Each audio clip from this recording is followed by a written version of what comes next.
titties and beer. Big old titties and beer. I thank God Almighty for titties and beer. Beer is good. Beer is good. Let's go drink some beer. Guys, Wednesday. Another beautiful day in the Northland, eh? Let's see, Nick and Heffy understood that perfectly fine. You, nothing like a woman who respects the flag. What are we looking at today? We're looking at PseudoSue from Toppling Goliath. This is a pale ale. Guess we'll see how pale it really is. Nothing on the cap. And I don't see anything on here that gives the alcohol percentage. But it is 22 fluid ounces. So if it's good, it'll be real good. If not, it'll be a while before the bottle's empty.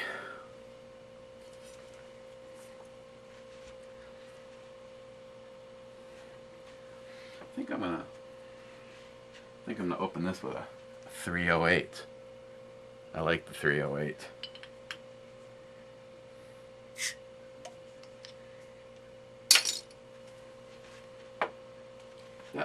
That opener was provided by Salty Shellback.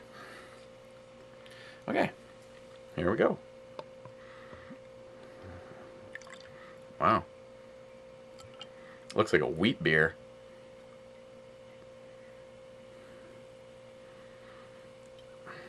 I can honestly say I didn't expect that for a look. I guess it's almost like Pilsner in color, but it's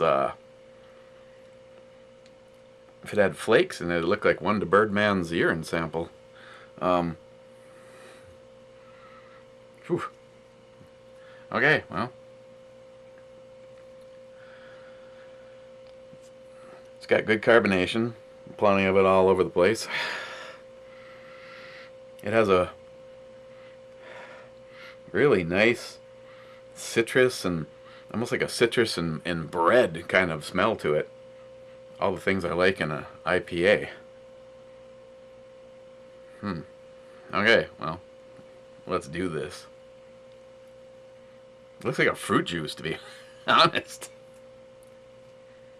I don't know if I've ever actually had a beer that was exactly this color and cloudiness. Don't be afraid. I'm not afraid. Don't be afraid.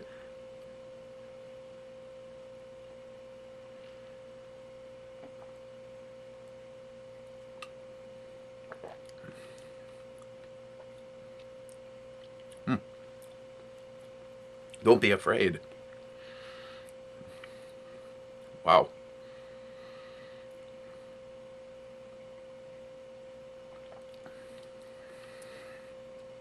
I think this is something that Goliath would really like. It actually starts off fairly dry and bitter for a pale ale. It has it's like a dry, bitter citrus right up front. And then in the middle, it's just kind of a dry spot. And then the finish is nice and hoppy with some earthiness to it. A little on the floral side, but usually I always get a little bit more bitter if I use the words floral. You know, it's like it keeps reminding me of like chewing on a dandelion or something. I know I've told that story before. My grandmother, you know, on my mom's side, you know, big time living through the Depression. Of course, I can't even imagine what the two of them would be going through to be alive to see the piece of shit that's in office right now. To know that their generation and their parents, what they went through to become Americans and how proud they were to come here. Now you got these fucking losers that come here and it's just like, oh, we're going to convert you to our religion. Oh, we we can't work at the front checkout at Target, so you better pamper us and move us to somewhere else in the store because someone came through the line and bought bacon, and I can't possibly touch bacon. What an I'm sorry that I'm just ranting, and usually I like to try to keep my beer and my rant separate, but what a bunch of bullshit. It's like, if you want, I mean, if all that shit from your country is so great, I say this all the time, go the fuck back. Get out. Or go start your own country somewhere. But no, we got the touchy-feely liberal mentality in full swing for the last 30, 40 years, and it's completely turned everything around. I'm sure I'm not the only person. Anybody that's even older than me, maybe not as old as Chuck does, because then you're back to, you can remember the times before you actually had rubber tires. But just someone just a little bit older than me, thinking about all of the things that now, someone will come to you and go, one of my son's friends at school drew a picture of a gun. Oh my God! What kind of an idiot even flinches at something like that? I was like, what do you mean? When I was in high school, I brought a gun. I brought a gun to school. Teacher showed it to everybody. Am I still bleeding? Love blood thinners. Now, oh my God, you can't get on an airplane with a pair of fingernail clippers. It's like,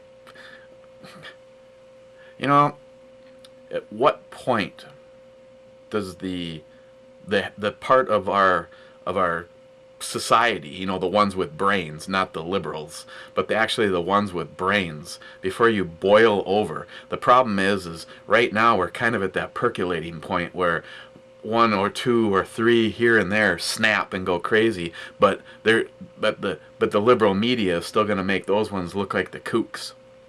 I'm not saying it's like some of the stuff would be justified, but at some point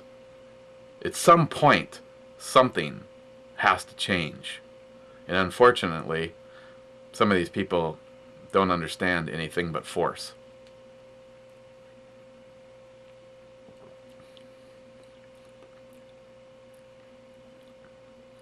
Yeah, what a complete difference from the beginning to the end of this. Up front is it's got a bitter citrus, just almost punching your face. Then there's that moment where you can think about what you just experienced, and then it was like a little reward at the end that, I don't know, it must be like the hops and stuff that Toppling Goliath uses, because it has a very distinctive like bread biscuit floral kind of a finish that I remember in the last one of theirs I had. But it does smell good though.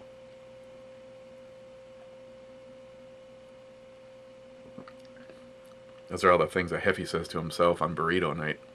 Nobody else really agrees with those statements, but somehow he seems to think so. Oh yeah. Glockgeist, I think you need to find a bottle of this. Oh, I just love the finish. Very smooth, and that bready,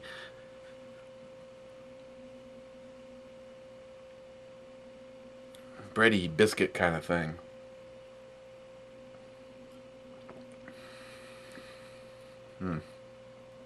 Some people might be turned off by the front half of this. Like I said, it's not unusual or unusually dry or bitter, but it is I guess not typical, especially for a pale ale.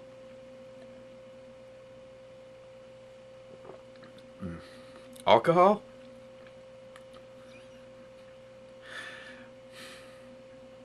Okay, of course I'll be guessing.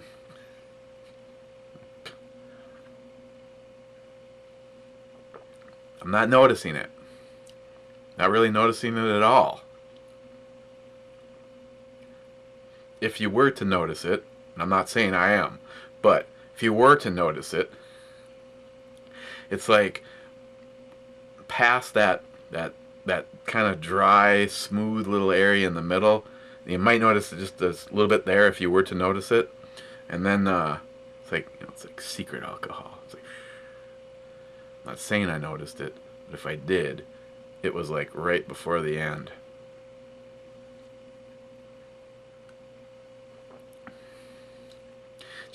Just knowing Toppling Goliath.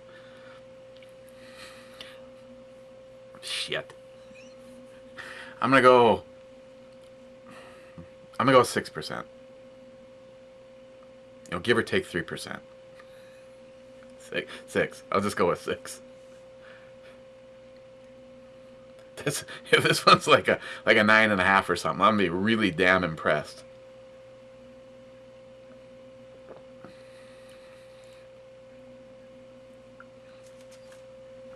Yeah.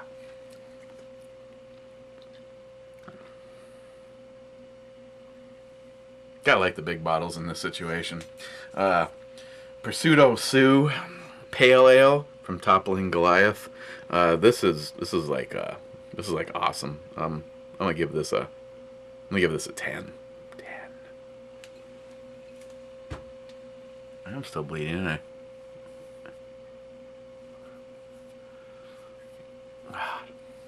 Freaking blood thinners. I gotta do even more of them.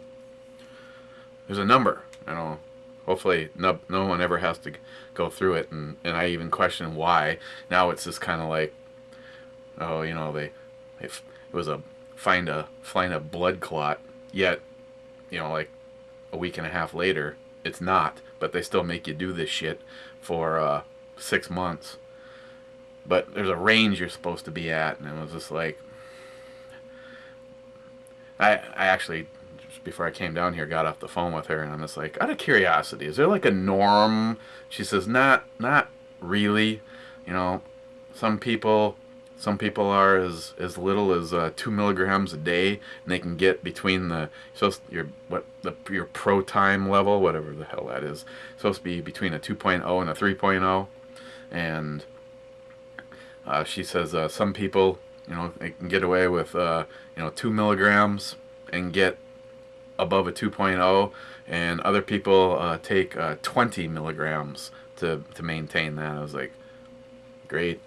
6 months of this, my heart's gotten used to pumping blood the consistency of water around, and all of a sudden the stuff will come out of my system, and I'll probably have a heart attack or something. Is that really still bleeding? It's like, what a wuss. Oh well. Good stuff. Oh, and yesterday I was just like, you know, me and I noticed other people even making comments, and I'm sure there was all sorts of YouTube videos about, haha, we stuck it to the man, and they're not going to ban the green tip bullets. Oh, really? Would you like to put some money on that? Basically what they realized is that there was too much interaction from people like me and you shouting, and thanks to the 9 empty suits in the Supreme Court, basically you have to talk to my good friend Steve, Meal Team 66, because, you know, this is the shit that, speaking of heart attacks, this is the shit that he constantly looks for.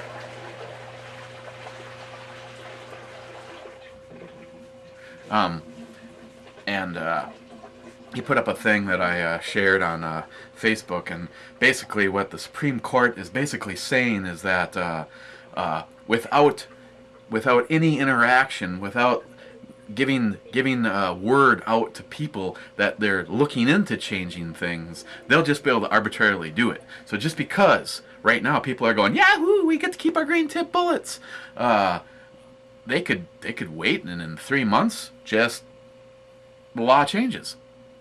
There's no discussion on it. So once again, our overreaching government, at what point does the average person pop a cork? And the thing is, the only thing that's going to work is everybody that's popping a cork needs to get together and pop a cork at the same time. We have little isolated incidences where innocent people. On the other hand, you know, I could probably give you a whole list of where to start. What should we look at tomorrow? Got a few things in here from Thursday. Save a big bottle of something for Friday, if there is a Friday. And why don't we look at something from Dino tomorrow? Do we look at one that I've got 2 of, or should I assume the one that I got 1 of is the best? Let's just do it first. 6th Glass Quadruple Ale. We're not messing around on this one. This one is, of course, like everything that he sent is from Boulevard. 10.5%. Okay, well, right there, JR10 Desert Gold went 10.5%. Can I tell you about this? The 6th Glass is a deep and mysterious libation. Dark, auburn, and full-bodied. Tempting aromas of date and fig precede a malty roundness and a warming finish that fairly begs for another taste. Sounds like the kind of shit that Travis says to Heavy. Got plenty of time on its born on date. Hell, it's 11/4 of 16. Shit. But let's look at this tomorrow. The 6th Glass. I don't know what happened to the other 5. It's something I asked myself, really. And somewhere in here, I believe this will be finally a disturbing end E scale for something from Dogfish Head. This is Piercing Pills. It's 6% by volume, and Johnny brought this just because it was so terrible that he thought I should give her a go. So I might just throw this in somewhere, maybe possibly tomorrow. I mean, in case you were waiting around for you've been seeing this at the store like I haven't, and you just wanted to. I don't know. Maybe it's just kidding. Maybe it's really good. What we got in here? We got something from Jim yet. We got 3 things from Ed, and one of them is a repeat. So maybe if I do one and there's something I can bitch about, we can do both of them. But there's a creme brulee, and that one I have not had. But he sent another thing of the Rogue's Shakespeare oatmeal stout, which is absolutely fantastic. And this one's a big bottle, so we got that. But yeah, so seriously, and someone who is always seems like one step ahead. Not the HempSeedAddict. She is absolutely right. When the only way that you can follow this corrupt administration and government in general, because anybody that knows me knows that I didn't like the one before this one, or the one before that one, or the one before that one, and even the ones that we all say, oh, but he was so great. Like for instance, Reagan. Reagan brought us plenty of things to not like if you absolutely follow the founding fathers in the Second Amendment. But she's absolutely right when she said the thing about like that green bullet ban is like,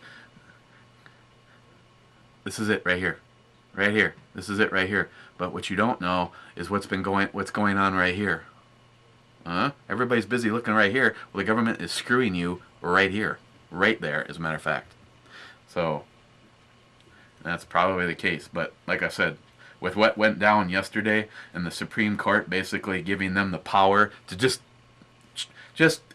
they can just arbitrarily basically re-give their interpretation of an existing rule or law without having to have any public discussion on it, which I think is extremely wrong when it comes to how our government should be. Our government, every single day, actually there's probably things about our government that even the Queen over in England will be going, Jesus, what is wrong with these people? And it's 100% right. There's a reason that that we left and started over is because we don't like this kind of government. And the whole liberal mentality of, well, if it wasn't for us, we'd all be drinking dirty water and breathing dirty air. Bullshit. I've got kids too, asshole. I give a crap about the future, and I give a crap about what's going on right now, but I certainly don't need you to come in here and tell me how to do it. But those liberals just know. You are, all you conservatives and third partiers, you're just children. You need someone with guidance like a liberal to show you the way. Okay, cut you loose and show you good service. Got the package from Optics Planet, so the replacement to this showed up today. Was what, 3 days ago I ordered it? 3 days ago I ordered it. So, like I said, I don't know if he ever sees any of this shit. I know he watches the other channel quite a bit, but Ben at Optics Planet. Remember what I said.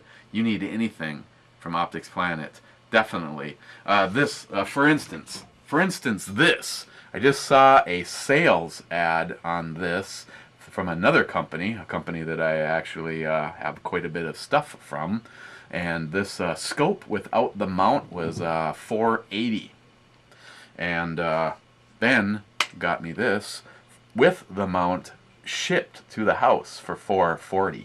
So basically the mount was free, and the it was $40 or more taken off of the scope, because that was delivered for $440.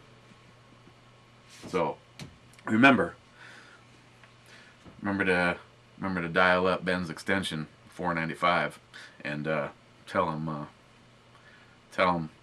yeah, really, this big deal right here. What a joke. Whatever. These idiots that take YouTube so seriously. It's about having fun. It's about the friends. The rest of it, fuck it. Okay, guys, I'm gonna go finish this, and I got a couple of other ones that are over there that the born on date's coming up on, so I gotta get rid of them. And if I avoid any more muscle relaxants, maybe I'll look some of you guys up on chat later. That's easily said right about now. And then Christine wakes me up on the couch and I go to bed. Talk to you guys tomorrow.